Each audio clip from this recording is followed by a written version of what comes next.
like to call the meeting to order. Would you please call the roll? Mayor Jorgensen, Present. Commissioner Weigand, Present. Commissioner Kaler, Present. Commissioner Crowley, Present. Commissioner Skidmore. Looks like we have 4 of the 5 here. That is a quorum, and we'll start with the meeting. I'd like to welcome everyone that's here today to our regular scheduled meeting. It's Wednesday, April 3rd at 7 p.m. We'll lead the meeting started with the Pledge of Allegiance, followed by the invocation with Pastor Mark Hutton with the Westminster Presbyterian Church. I pledge Allegiance to the flag of the United States of America and to the republic for which it stands, one nation under God, indivisible, with liberty and justice for all. Mr. Mayor, distinguished commissioners, let us pray. Divine and loving presence, what a beautiful day you have given us. What a beautiful season you have given us. A season of new life. Not just new life of creation, but new life in this community. God, we ask that you bless all the changes that are happening in our city. With the new buildings, the new projects, we give you thanks for the blessings that we have and pray that this new life will indeed be a blessing to this community. God, this evening I pray for the commissioners and the mayor as they consider the business before them. Specifically, God, I want to pray for the children that will be lifted up as we recognize Child Abuse Month, Child Abuse Prevention Month. God, may you send your workers into the field to speak love and kindness, to teach people how to love one another and care for those that cannot care for themselves, especially children. God, we give you thanks for the city of Ottawa, for this city that is friendly, the city that is working to be inclusive. May the commissioners have that in mind as they do the business before them. God, we give you thanks for their service, for their dedication to this community. And I give you thanks for the homes that they represent, and I pray a blessing upon them. We give you thanks, God, most importantly, for your presence with us. In your holy and precious name we pray. Amen. Amen. Thank you, Pastor.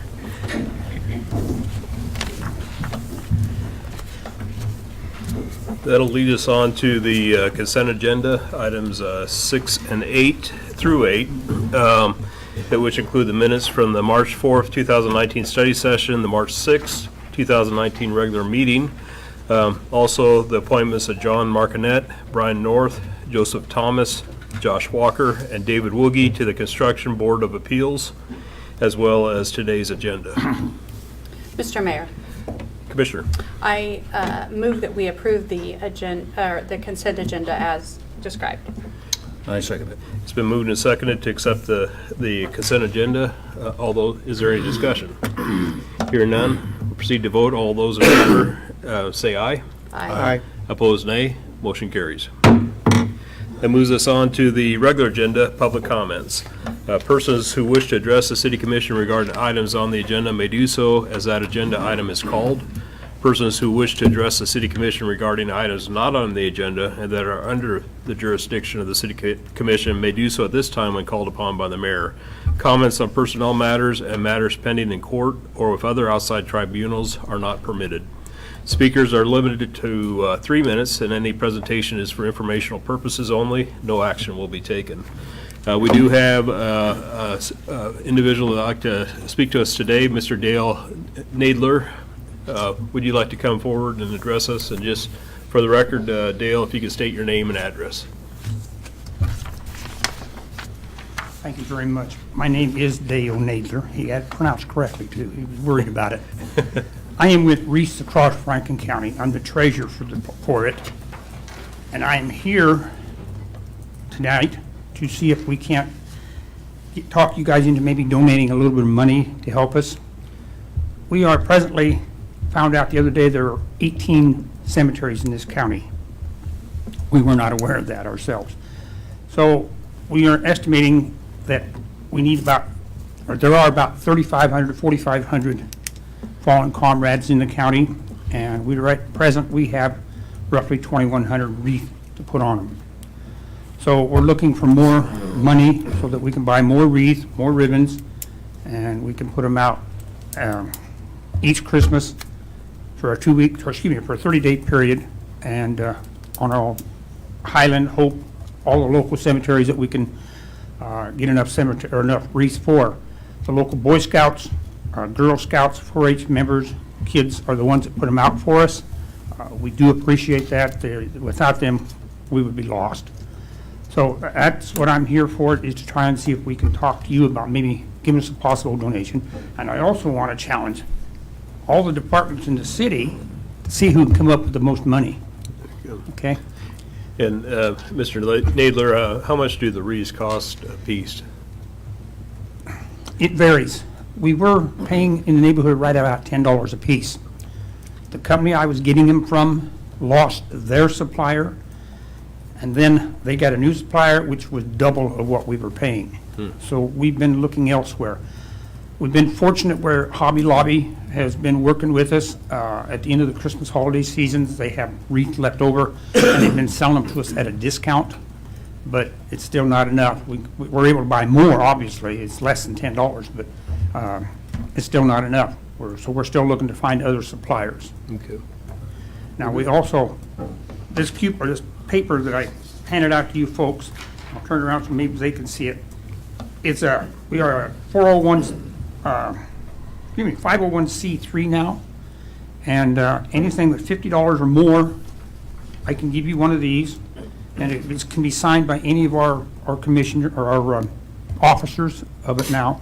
We've got all new officers. We've cleaned up on everything, and we're trying to get back on track. This is the beginning of our 4th year at doing this. Okay. So we're looking for the help from anybody and everybody. And how many wreaths are you short of the goal to have everybody covered? The problem is, we're not real sure, because we just found out there's so many cemeteries out there. We're guesstimating at least 2,500 to 3,500 more. Without knowing for sure, I can't give you an honest answer. It's just, all we can do is keep going. Now, we do know that Korean vets and Vietnam vets, we're losing more and more all the time. So obviously, we're going to be needing more for quite a while. Good. And so we're trying to do what we get, the best we can to take care of this. Do we have any questions for Mr. Nadler? We'll put it on and talk about it during the study session, and we'll discuss it. And do we contact you? You can contact me. A lot of you probably know Kathy Lee or Sherry Wright. They're the chairman and co-chairman. Barbara Netherland is on the committee also. June Butler and myself are the 5 that are running the show, so to speak. Okay. So if you know their numbers, we can call them, or I'll give anybody a number, they can call me. I don't care. All right. Well, thank you for bringing this before us. You're welcome. Thank you very much for your time. Not sure how much the city can help, but you've done a nice job of addressing the public, and if there's anyone out in the public watching this tonight and everything, they should feel free to donate to your good cause too. And Yeah, thank you most for doing definitely. that. Most definitely. They could also call the VFW out there. I keep forgetting the gentleman's name, but anyway, there's a gentleman out there, they can ask for them, or tell them that you want to talk to somebody about the wreath and donations, et cetera, and they will get in touch with me, or Kathy Lee, or Barbara, or Sherry. They'll get in touch with any of us so we can help you out. Great. Thank All you. right? Well, thank you very much. Again, thank you very much. At this time, I'd like to give the commissioners a chance to declare any conflict or communication that they've had that might influence their ability to consider today's issues impartially. Okay. We'll move on to item 11. A proclamation recognizing Child Abuse Prevention and Awareness Month. This proclamation is intended to raise awareness for those affected by child abuse in our community. Chrissy Stumbo from CASA and Rachel Gadd Nelson from the Sexual Trauma and Abuse Care Center will accept the proclamation, and the proclamation reads as follows. Whereas the City of Ottawa, Kansas prides itself on giving back to the community, contributing to the quality of life among our citizens. And whereas CASA of the 4th Judicial District and its volunteers represent the best interests of abused and neglected children who are involved in the juvenile courts. And whereas there are many children in Ottawa, Kansas who suffer from some form of child abuse or neglect each year. And whereas through a national effort, members of the Ottawa community are encouraged to join together in the month of April to raise awareness for these children who are victims of abuse and neglect. And whereas the Sexual Trauma and Abuse Care Center promotes a culture of consent and provides support to anyone affected by sexual trauma. And whereas this effort and promoting awareness of abuse and neglect will give abused and neglected children in our community and around the country a chance for a safe and positive future. Now therefore, the governing body of the City of Ottawa, Kansas does hereby recognize April 2019 as Child Abuse Prevention and Awareness Month in the City of Ottawa and encourages all citizens to join in a national effort to raise awareness and help prevent child abuse and neglect. Signed this 3rd day of April 2019 by Ottawa's mayor. Would you like to come forward and accept this proclamation, please?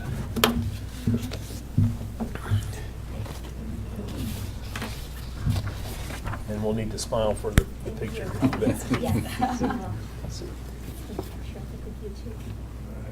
One, two, three.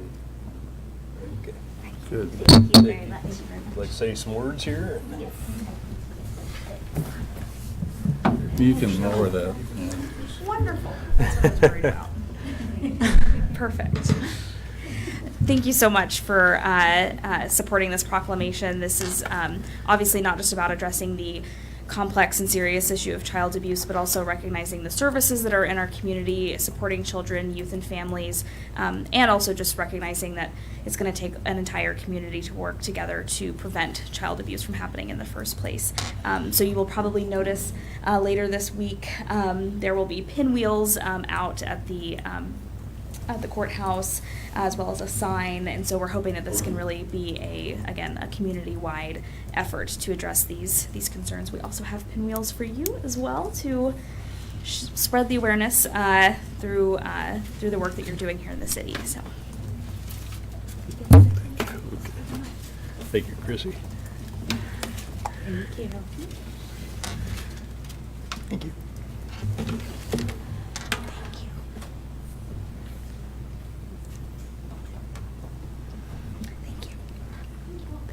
Well, thank you very much.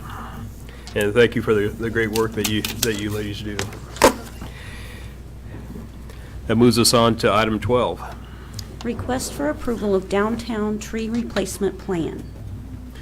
The tree board has developed the plan with input from the state forester as well as the public. Approval by the city commission is recommended. Mr. Hafley? Good evening, Mayor and Commissioners. Presented to you Monday night, the tree plan for downtown. As I showed you Monday on the big board, the tree board, let me back up, the tree board has really gone to a lot of work. It took them about 1.5 years to come up with the plan for what to plant and where to plant. In coming up with the plan, we also consulted Kim Baumbarger, the state forester, to ensure that we were choosing the right types of trees. So on the slide up here, all the blue triangles represent a columnar European hornbeam. These are a skinny type tree that will not hide the businesses. It'll help keep the storefronts open. The picture on the right shows a tree in full bloom. The picture on the left shows what the leaves look like in the fall, so that you kind of have an idea of the coloration of them. We go back and at Haley Park, there is a bald cypress planned for that, and there again, there's a tree in full bloom, and this is what it would look like in the fall. And then at 4th Street, at the 4th Street intersection of Main and on the courthouse side of the 3rd Street intersection. The plan is for shantung maples, and here's an example of those in the fall and, or in full bloom and then in the fall. So the coloration of the trees is pretty close to being the same throughout the year before the leaves drop. So it'll give some kind of a coordinated color effect for the downtown area. The plan is not to go in and replace everything all at once. Right now, the trees that are planned to be replaced are all the shantung maples at 4th and Main and the one on the courthouse side of 3rd and the one at Haley Park. These trees have generously been donated by Jane Creighton, so at no cost to the city, they will be planted this year pending your approval. Outside of that, as I stated, the plan is not to go in and replace everything all at once. The plan is as trees become diseased or dying and need to be replaced, that's when we will do it, so that it's not a massive another project in downtown. So what, is there about a dozen trees? Every one of those marks a triangle or is a tree? Yes, every triangle is a tree. The squares, the rectangles represent where benches are. They're existing now. They are existing now. Okay. Yes, we walked the downtown and marked where the benches were. Mr. Hafley, much of the work that was done on this particular plan was done by one of our wonderful boards that we have, and it's actually a volunteer board that we have that is the tree board. Yes. Who is on the tree board? How many people are on the tree board? How does that work? I can name the tree board, but I'll have to count them as I name them. That's okay. We have Jane Creighton, Steve Thompson is the chair, Roger Bell, J.R. Doherty, and Rhonda Eaker are presently on the board. So it's a 5-member board. And And they, then myself, Lisa Borges, and DJ Welsh also sit on the board from the city. We represent the city staff on the board. and their duty is to, Their duty, the tree board's duty is to recommend trees, recommend tree replacements, plans like this for the downtown, plan the Arbor Day celebration and events, which this year we have a pretty good sized event planned. Hopefully everything works out well.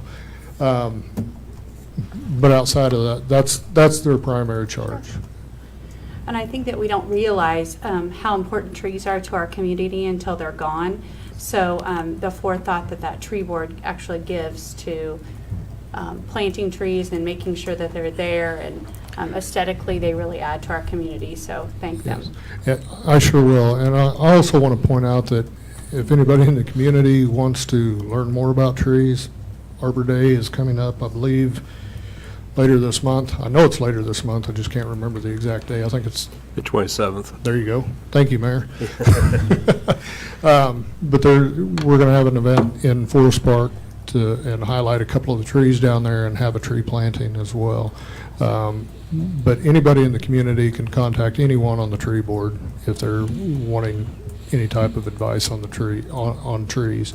And every one of those people are more than happy to help people, especially where trees are concerned. Any other questions for Michael? Okay.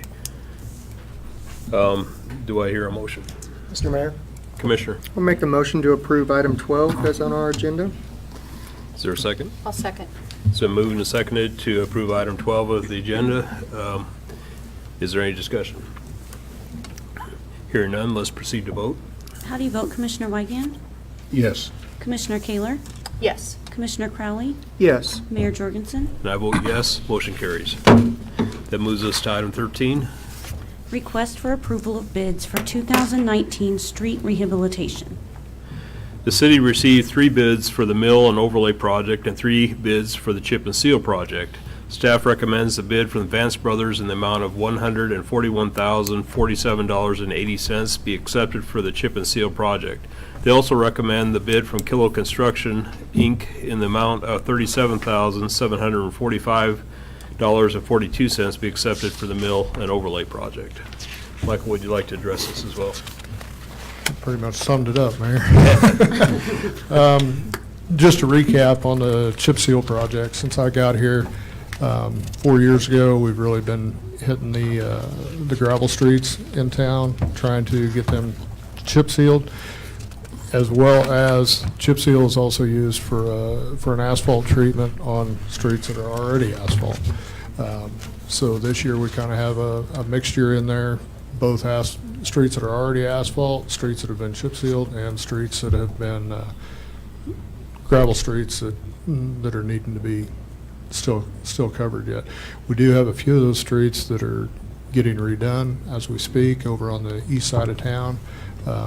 We had some drainage issues that didn't hold up very well, but I'm confident with what the crews are doing now, they'll hold up this time. But the goal was to really reduce the amount of gravel streets that we have in town, and it's worked very well so far. On the mill and overlay project, if you look, I don't have my spreadsheet in front of me, but I want to compare the amount of chip sealing that can be done as opposed to the amount of mill and overlay. I want to say we probably have close to 4 miles maybe of chip seal that we're going to do this year for $141,000. The mill and overlay is for 3 blocks. So there's quite a cost difference. Both are necessary. With asphalt streets that have some issues, a little bit of cracking and things like that, or a few potholes, we can go in and patch potholes, chip seal them, everything's great. But if you get a lot of spider cracks and a lot of potholes in them, a chip seal just won't do. It's time to mill and overlay them, and that's what's happened on 2nd Street. The asphalt's past its prime. Okay. And just to verify, Mr. Hafley, there were 3 bids for both projects. Yes. And the ones that I read were the low bids. Yes, they on were. both projects. As a matter of fact, the chip seal bids range from the low bid that I'm asking you to approve to a high bid of $157,983.90.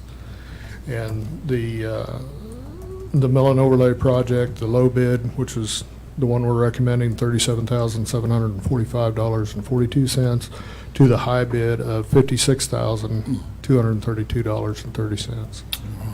Now, the good thing about the 2 contractors that are the low bid, we've worked with them before, both of them before.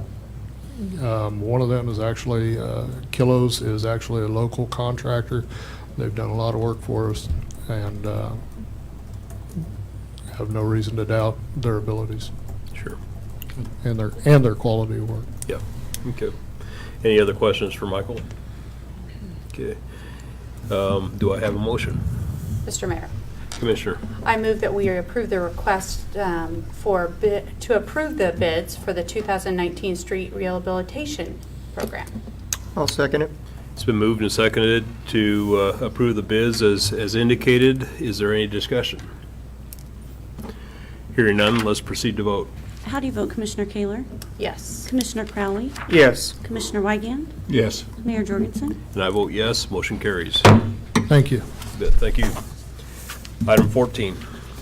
A request for approval of ordinance regulating the sale of cereal malt beverage and beer containing not more than 6% alcohol by volume. This ordinance addresses changes to Kansas law regarding the definition of cereal malt beverage and licensing procedures effective April 1st, 2019.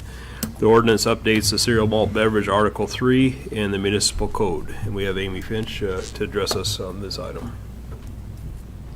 But she's going to adjust the podium. I have a preset. Oh, preset. Yes, you do.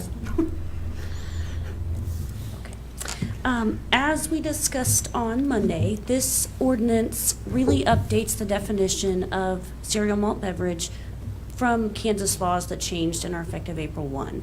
It's now called Enhanced Cereal Malt Beverage, which allows cereal malt beverage licensees, including grocery stores and gas stations or convenience stores, to sell beer with up to 6% alcohol by volume. The current licensees are not required to come in and reapply. The changes that are made will automatically apply to their licenses they hold now. No changes were made to the current license fee structure. There are some caps set by the Cereal Malt Beverage Act. There is one provision added. This ordinance was modeled off of the League of Kansas Municipalities sample ordinance. They had a provision in there that allows for a change of location for a licensee. That does carry a $25 fee, which would cover the stamp fee. The cereal malt beverage stamp has to be applied to the license for them to be valid. The hours of operation remain the same as our current ordinance, and that includes Sunday sales. So there's really not a large change for any current licensee or future licensee other than the updated definition, and it allows them to sell the higher volume. And so just to reiterate, this is bringing the city ordinance in line with what the state law has been changed That's to, correct. as decided by the state legislature. Yes. Good. Any other questions for Ms. Finch? Do I hear a motion? I'll make a motion to change our ordinances to comply with the state law regarding 6% alcohol. Okay, it's been moved. Is there a second? I'll second it. It's been moved and seconded. Third. Commissioner Crowley seconded. It's been moved and seconded. Is there any discussion? Hearing none, let's proceed to vote. How do you vote, Commissioner Crowley? Yes. Commissioner Wygant? Yes. Commissioner Kaler?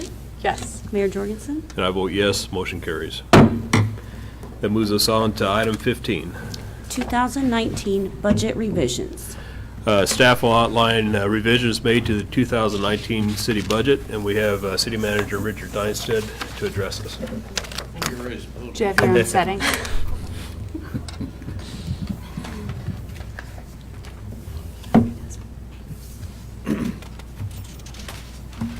All right, so, Well, commissioners, as, is it, I'm not sure we need to turn the lights off. We saw the I Mr. think it's for the Heffley's public to see better.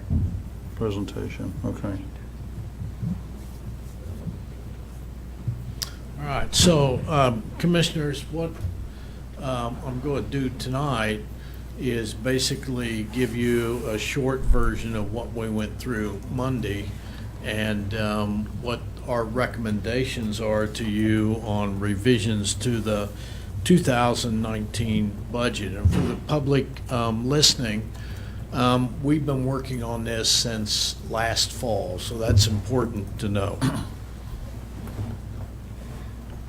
So what I'm going to do, or the objectives are, explain to you why we're at this spot, explain to you what the impact is, an explanation of the process that we've gone through and that we're asking you to do, explanation of the steps we've gone through, and fund updates based upon updated information that we received since Monday. Now, what's happened since Monday is why this was a little in limbo for today, was that there's one final report that has to be sent to the auditor, and it's called trial balances. We've already sent them a report that really kind of showed them what we showed as unencumbered cash balances for December 31st, 2018. So this final report had to be run today before it's sent on to the auditor, and the auditor says, yes, we think you're right, or here's where some changes need to be made. So late this afternoon, that report was run and accomplished, and along with Mr. Knipe, who's been in here as a financial consultant with us since last fall. And Betty and Laurel and Amy around the table, who have been working on this from finance, we decided that we were comfortable with going ahead and doing this presentation tonight to you. So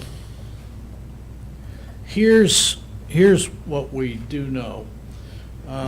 After the budget was adopted last fall, and we adopted the budget at the first meeting in August, so this actually happened later in August, it was noted that a wrong number was based in the budget. Now, it was a wrong number that's critical to the formulation of the budget, and it was, and these come directly off the audit, this number was put in, and this is total cash number, okay?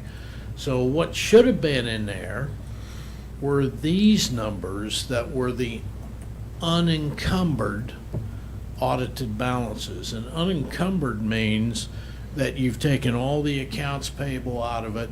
It's like reconciling your checkbook on the first of every month or whenever you do it, reconciling your checkbook, taking out all the outstanding bills, and then you say, wow, I've got that balance left and I can use that going forward.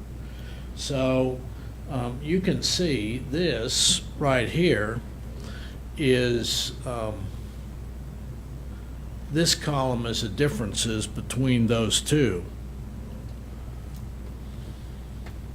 So what that amounted to at that time was that it was an overstatement of cash, which meant by using this number, we overstated the cash available in the budget. The overstatement of cash was $2.2 million. So I went back in, we went back in, and if we had left it alone, this is what the budgeted cash balance is for starting on January 1st, 2019, were budgeted to be based upon this number. So I went back in and I re-estimated what the ending cash balance would be, and that's this number in here. So one of the things that has happened since Monday was, if you'll recall, we had a double transfer out of the general fund into the wastewater treatment fund, and there needed to be a journal entry to bring that back, and we were unsure whether it was going to be into the 2018 budget or it was going to be in the 2019. But between Mr. Knipe and the auditor, they decided to bring that. It's about $329,000. They brought that back in the 2018 budget, so that increased that ending cash balance over what you saw on Monday. And it came out of the wastewater treatment, so that changed that cash balance coming out of there. And I'll show you those pages as we go through here. So those were my estimates. That is what this column here is, what has been sent to the auditors with the trial balance that they will look at and compare to what they have. And we fully expect, 99% expect, that they will come back and say those are your unaudited cash balances for December 31st, 2018 for beginning January 1st, 2009. So any questions on this? So when we found this error last fall, we immediately met with the departments, and the departments were requested to decrease spending, which they did, so that we could account for the difference. And I think the question was asked Monday, if we had had this number when we were doing, if that number had been in there, would the budget have been different? Well, yes, it would have been. It would have been. just simply because, like I said, you have a $2.2 million overstatement of cash. It's not lost cash, it's just an overstatement. And if we had used the unaudited numbers as to where they should have been, then it would have been a different budget presented to you. So that happened, and they started to work on that through the end of the year. And then we got to the end of the year, and we finally closed out 2018 in March. And if you'll look, some of these are more, some of these are less. The electric was one that came in $1 million under what was estimated, and we'll go through that one again. And so we went to work for about the past 3.5 weeks, finance staff, myself, department heads, some of them brought in their supervisory people, and we actually have gone in and revised the budget projections down from what the budget was adopted. Now, there is no provision in the statute that you go back, you re-advertise, you change things. And this does not change the property tax that was adopted and is being levied this year. So you need to remember that as we go through. So when we were taking a look, when we started taking a look in earnest at for the rest of the year and what our projections were, we looked at all revenue estimates. We had discussion about should we leave the revenue alone, sales tax, water sales, electric sales, and felt that it was in everybody's interest that we do a top-to-bottom review and look at everything on the revenue side too. I just read an article about a city up north that had an EPA grant, and they had based some of their assumptions without going back and redoing their revenue projections, and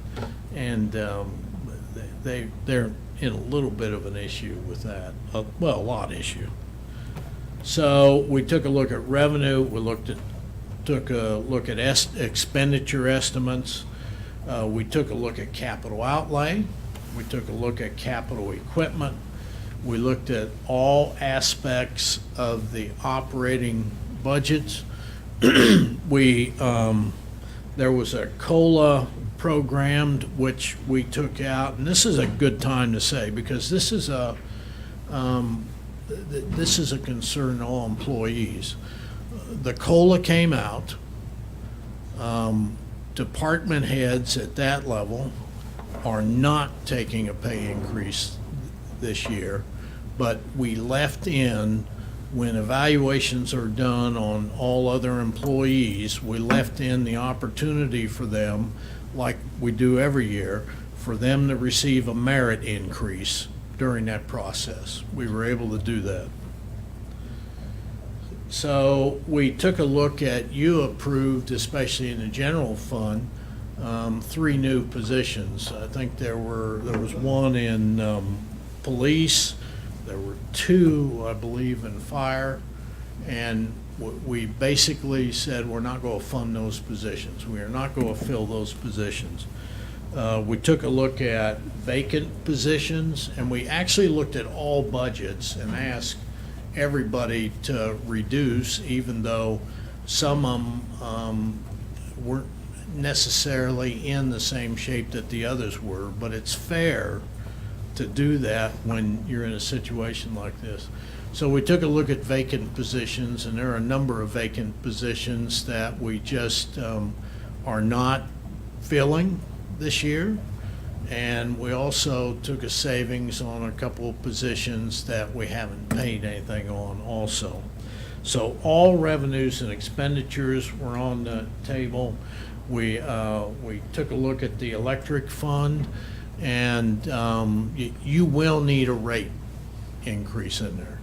Last time you had a rate increase in the electric fund was in about 2010, 2011. There should have been some along the way. I can guarantee you that Westar and KCP&L and the privately owned investors have not gone that long without a rate increase just to meet the cost of goods and services and doing services. Now, a hidden gem in the electric, which doesn't really show up when you get there, was through if you'll remember right, we made some decisions about the Dogwood plant and about wind power. And those are actually saving us, I believe, about $3 million a year.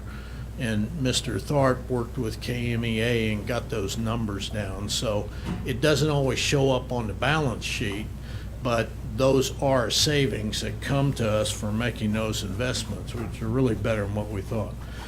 We have met our debt requirements. We needed to go in, take a look at the debt fund. And basically, it is a fund that you transfer in. You meet your revenue debt, you meet your proximity park debt, and then what's left, you should only really be levying the property tax for a small reserve and for those that cover the general obligation bonds, such as streets, the river levy, sidewalks, the airport hangars, those types of things. And we took a strong look in each department at overtime. Now, a lot of overtime, if you're talking about police and fire, things happen. Storm happens, Public Works is out there, the electric people are out there, and so things just happen. So what we asked them to do was just please take a look at it, kind of take a look at what we might be normal overtime, and let's see if we can control some of that. So any questions on this? Right. So this is the general fund. And if you'll remember right, the $329,000, $400 here, we actually had over here coming back in 2019. And this was the double transfer that went over the wastewater treatment. So that journal entry actually got made to the 2018 budget. And what that did was increase your cash carryover here, but it doesn't change the final outcome. It just kind of earlier you kind of get a better cash carryover coming into the year, but you still got to work it through. So this is the expenditure side, and there's been changes in here. The fire chief reminded us that, if you'll remember right, we talked about a grant application that was made earlier this year, late last year, the FEMA, to replace air packs. And they need good air packs to go into, like, the house fire that was this morning in order to go in there. So our share of that is going to be 10%, and we accounted for that in the fire department by taking $8,000 out of there. And then we'll take $13,000, you'll see that again in equipment reserve. So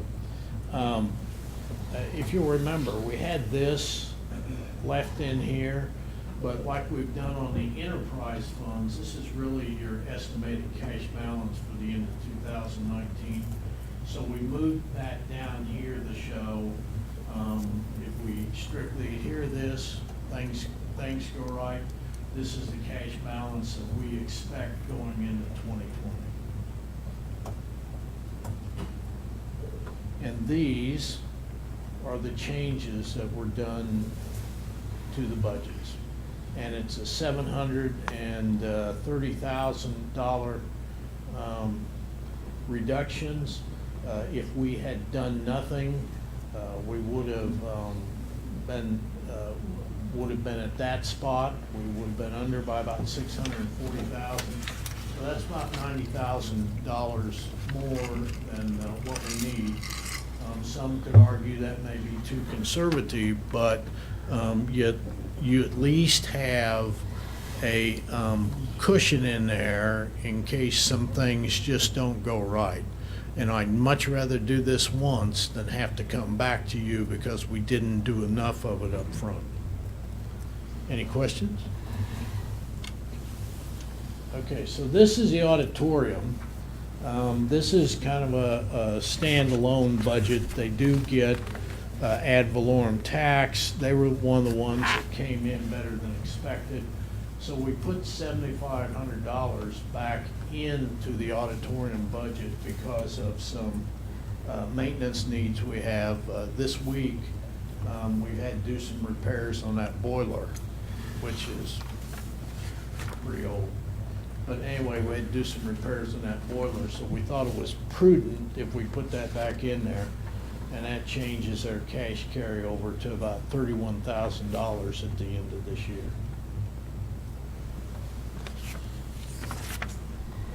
This is equipment reserve, and there was a question on the 76,000. When we talked about it last, and we went in there, and that was actually kind of a placeholder for, we talked to David Bueller, and that was actually a placeholder for replacing the loader and backhoe. Apparently, they've done some repairs on it, and they feel that's going to last, so we took that $76,000 out of there. We researched the RMS, which is part of a police package, and we are confident that that lease has been paid, but it's been paid out of other funds, so it doesn't need to come out of here. And we added back in the remainder of the FEMA grant air packs, okay? So it'll be, if we get funded, it'll be a total of $21,000 that is our matching. So what that did was really move up the ending cash balance to the equipment reserve at the end of this year. The estimated is is about 200, and it's $206,550. So that was up considerably from when you last saw that. And this fund, again, what this fund should be, what we will work on 2020 is whenever you have a capital equipment expenditure, and I'll use the police department's, in here is $50,000 for a police car. That's been budgeted as a transfer out of general. It's expended out of general. It was sent over here, so it was expended out of here. That's two expenditures that you really don't need because you can buy it out of general. And what you really want to make sure this gets developed to, and this, in a sense, is the beginning of that, is departments during the budget process request a certain amount to be transferred over. For example, some of you have been here when we bought the back truck and when we bought the streets were very expensive. So what you want to do here is try and bank extra money as your savings account. So hopefully maybe you can buy it in cash next time, or you at least have a reserve build up that you don't have to borrow this money. All right, wastewater treatment plant. If you recall, this was really over in this column. This is that double transfer. The journal entry got put into the 2018 where it actually took place. So that affected your cash balances, but here's a good thing. At the end of 2019, this is money in this fund that you can carry over and at the appropriate time start paying off bonds or start paying what you did earlier. Because this is the sales tax, and this is what was collected on that sales tax in 2018, so we use that number. This is the sales tax for the wastewater treatment plant. This is the special surcharge for that, and then that is interest that gets invested. So this money is strictly for the wastewater treatment plant and half of the east side interceptor dam.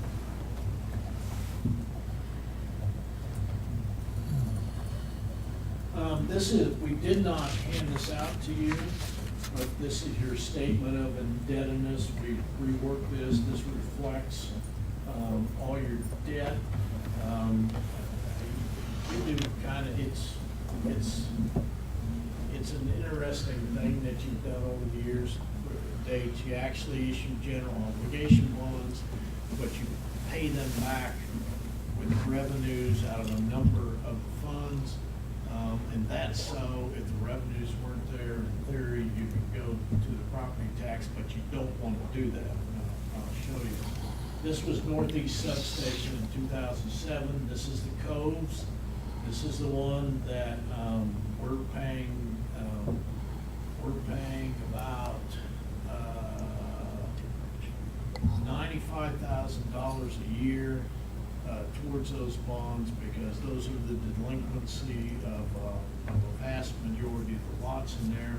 And we're hoping that the county has that on a tax sale this spring.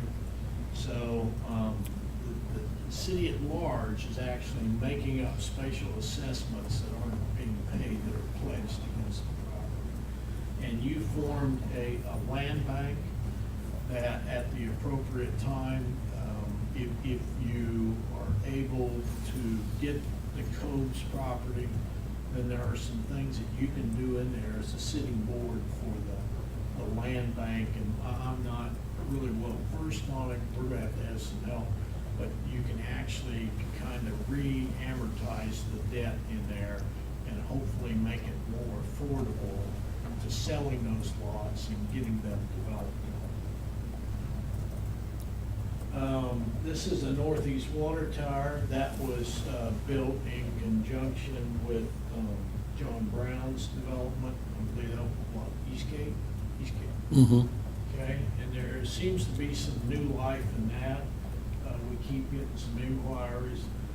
This was a refinancing of debt we did. This is the airport hang. This is a river levee that you rock the river, and we redid that, but you're still paying on that. This is a streets issue. This is Proximity Park, and that is being paid by the Proximity Park sales tax, as is this portion for the industrial park right here too. And this is the stormwater project that is currently going on Ash and 15th Street. And this is being paid for out of the,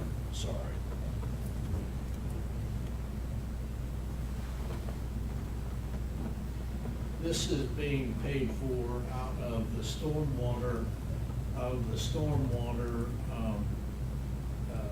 utility that we have with those fees to cover that debt.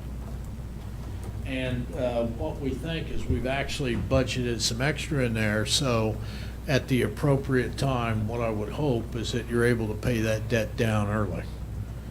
Because that should be our goal, is to pay that debt down early.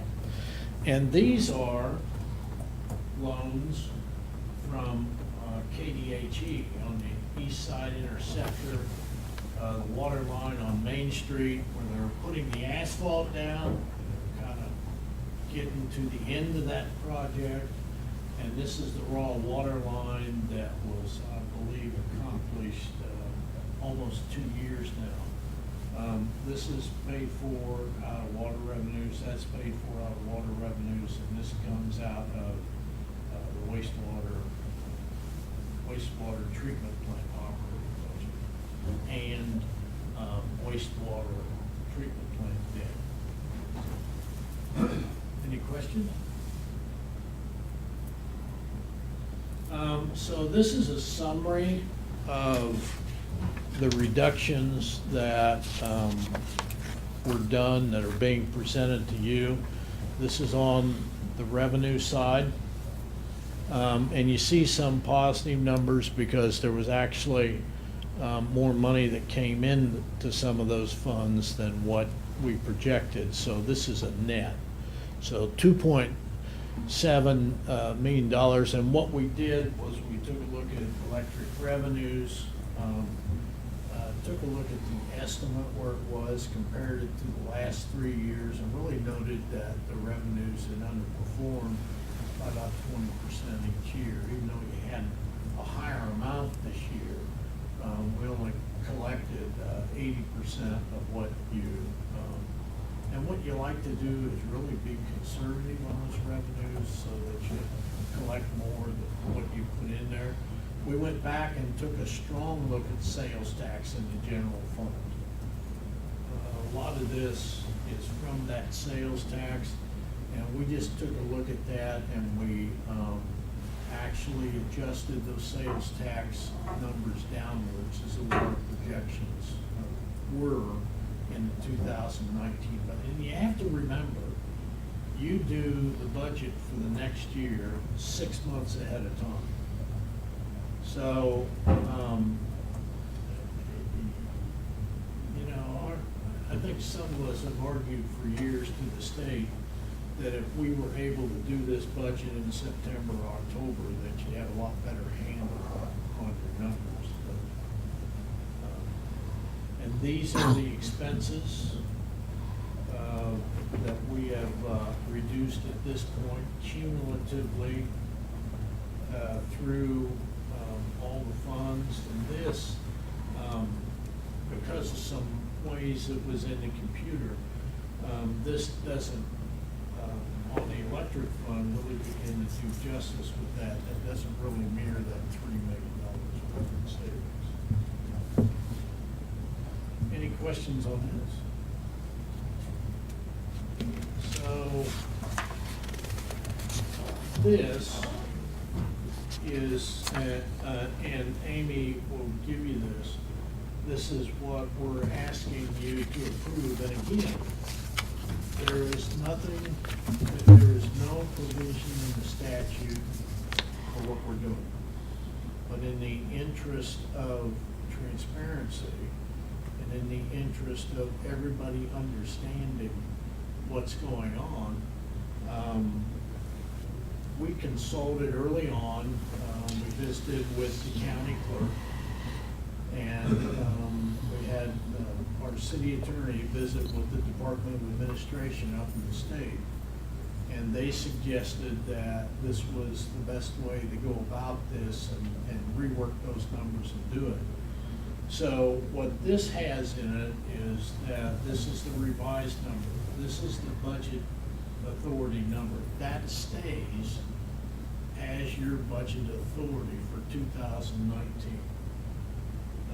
This stays as your property tax for 2019. It doesn't change. And this is really an internal number. Once you approve that, then we will start inputting that into Tyler, into budgets, and that will be the budgets that department heads work with for the rest of the year. So we're asking you to approve those changes tonight. If you do, you'll sign it like we do during the regular budget hearing. And then the city clerk will put that together in a full packet and take it over to the county clerk.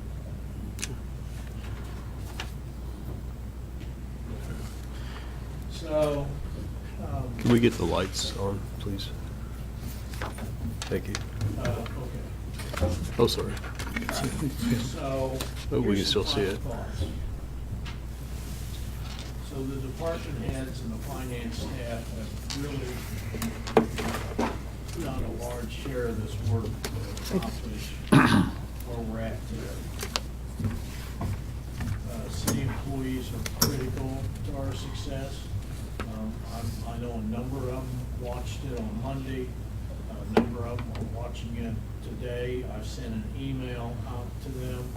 I know that a number of the department heads are having meetings with their employees or supervisory people. I know I'll be in some of those. So we'll get, but here's, city employees are really the key to this.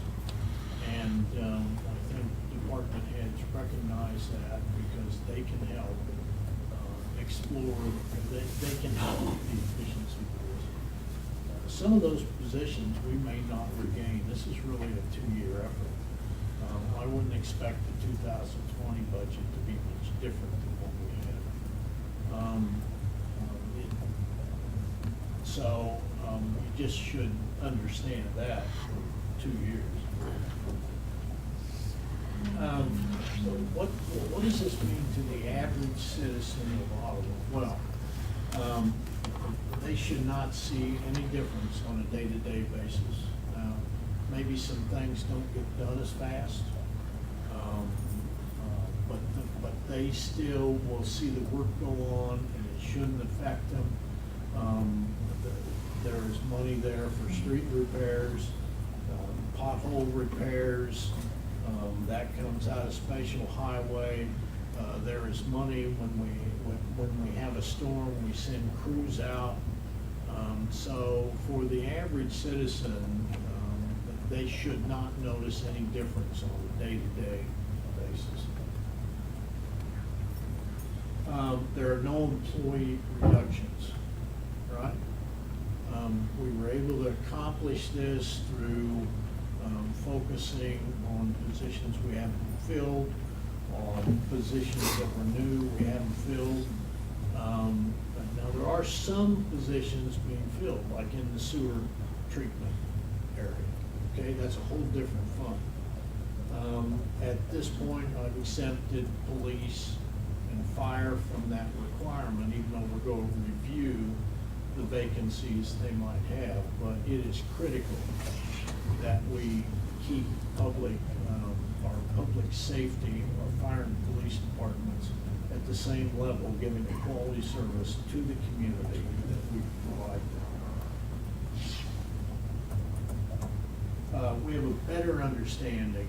I think everybody has a better understanding of the budgets, the process, the global view, and everybody should, and everybody would.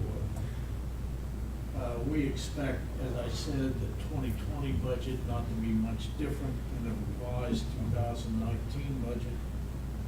We're having monthly monitoring meetings. In fact, the first meeting is scheduled for next Tuesday, and that first one will be explaining to the department heads the reports that are available in our accounting system and how they need to look at the revenue and the expenditure side. They need to really know this better than people in finance know their budget. So it's kind of having people understand what the global view is. Training on the Tyler system, that's what I was just talking about. I got ahead of myself. I'm going to designate a person. Mrs. Gimzo here is going to really be, for lack of a better word, my budget manager on the budget. Her responsibility will have her eyes on that all the time. So some places call it a budget analyst, some places call it some other things, but we'll call it budget manager. And this will need governing body approval. Tonight I'm going to ask you to approve those levels on that certificate and review the county. Like I say, there's not a statutory process for that. This is really over and above what we need to do within the interest of transparency. We're recommending we do that. So, I hope I've explained to you why. I hope I've explained to you the impact. I hope I've explained to you the process. And I hope I've explained to you the steps. So I'd be happy to answer any questions. Well, Mr. Neinstead, earlier you used an analogy of balancing or reconciling your checking account. And if we would carry that analogy a little bit further, the steps that the city has taken instead of continuing with the original budget and making up the difference by drawing down savings or putting it on a credit card, is to tighten our belts and to live within the means of the city. Would that be a correct statement? Yes, unbelievable. And I know it would be. It is. And then also have taken steps to prevent it from happening in the future. Yes. So, I think that boils it down into a nutshell there. So, any other questions for Mr. Neinstead?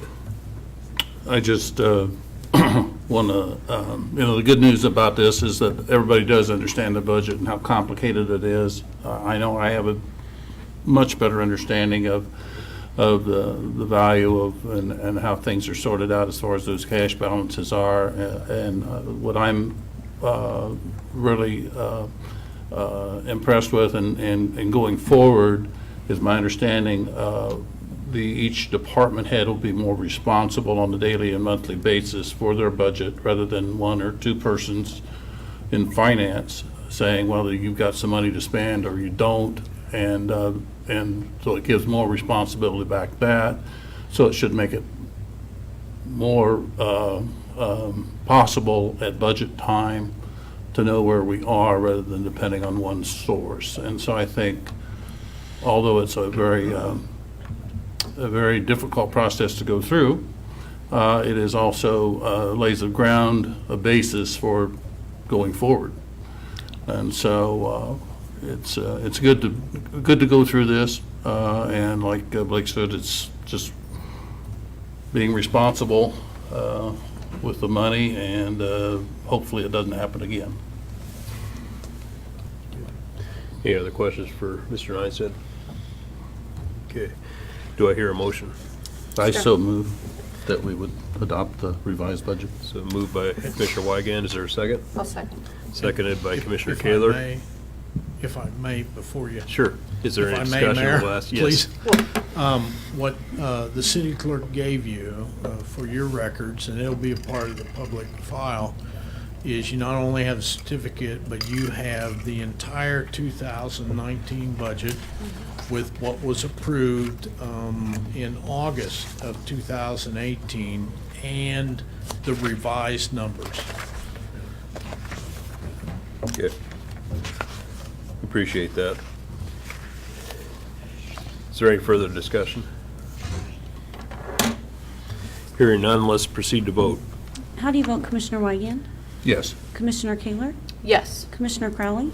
Yes. Mayor Jorgensen? And I vote yes, motion carries. Thank you for the hard work that all the staff has put into revising the budget for this year. Thank you, Commissioners.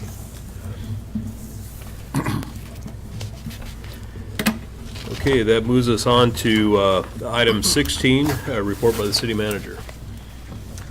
Commissioners, the only thing I want to remember tomorrow, if you're trying to get a hold of us, City Hall will be closed because we will be in active shooter training, our annual training. So, and sadly, they had this type of scare over in Emporia this afternoon at the Hobby Lobby over there. So it turned out not to be an active situation, but they shut down 3 schools. I mean, they went into lockdown in 3 schools. And if you're familiar with Emporia, that is up on the north end, right across the street from where Walmart is. So it can happen anywhere. It does happen anywhere. And we do the training so that we save lives. Okay. Well, thank you, Richard. We'll move on to reports by city commissioners. We'll start here, Commissioner Wygand. Do you? I have nothing. Okay, Commissioner Kaler? You know, I'd like to point out, I was talking to my 16-year-old today about why our meeting may go a little bit longer today. And it's always good if I feel like if I can boil down what we're going to talk about too at a 16-year-old level or a 13-year-old level. And so the single fact that I could explain our family budget versus what we were going to talk about regarding the budget revisions today was important. And I do think it's important that citizens know that when we pass a budget, I mean, it's our financial plan, and it's an evolving document. And this is proof that the document needed to change. And so I appreciate all the hard work that was done on behalf of the citizens. Our city manager did a tremendous amount of work, and all of our department heads and all of our employees. So thank you. Okay. Commissioner Crowley? I had the pleasure of speaking to the second grade class today at Sunflower Elementary School. So I'd like to say hi to any of them that are watching out there on Facebook Live or GAC. Mr. Mayor, I got some good news. I think a couple of them offered to pay for the new pool. Oh, good. So that check, I think, is coming. Okay, good. Do you think you better? I was really impressed with some of the questions that they had at that young age. I believe that we may have had a few future commissioners sitting around there. Good. Good. Time well spent then. Yes. Okay. Well, thank you. That moves us on to reports by the mayor, and I have nothing this evening except to read announcements. As city manager said, April 4th, the city hall will be closed from 1 to 5 due to active shooter training. We'll have our next study session on April 8th. And then on April 11th, there will be a reception for volunteers of public service, the VIPs. That will be at the municipal courtroom at 6 p.m. At the police department. Then our next regular scheduled meeting will be on April 17th at 7 o'clock. Well, it's actually at 9:30, isn't it? Right here in City Hall. Is there anything else that should be coming before this meeting? If not, we shall stand adjourned. Thank you. Very good.